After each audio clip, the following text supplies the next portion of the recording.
It's all about energy independence. And the drilling off of Virginia's coast really has nothing to do with energy independence. According to the Department of Interior, the reserves expected to find off our coast amount to 60 million barrels.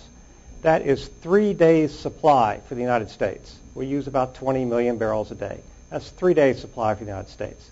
So this isn't even a drop in the bucket. We need to be moving towards energy independence. And to do that, that means going to renewables. That means changing our energy industry from this fossil fuel-centered industry into a renewable industry. And making that change is going to be very difficult because a lot of us are addicted to fossil fuels. That includes the coal industry, it includes the oil industry, it includes the railroads who move the coal, it includes the automobile industry, the gas stations, the entire infrastructure.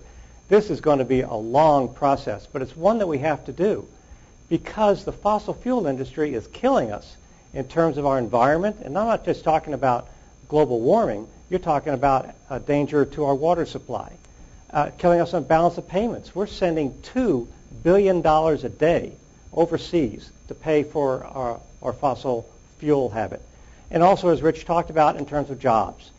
We need the next generation of energy industry in America. And there's no reason in the world why that can't be centered in the 10th District. Because green energy, that whole concept, doesn't come from the dirt. It doesn't come from brown matter. It comes from gray matter. It comes from brains, especially in terms of smart grid. And that could be centered right here in our district.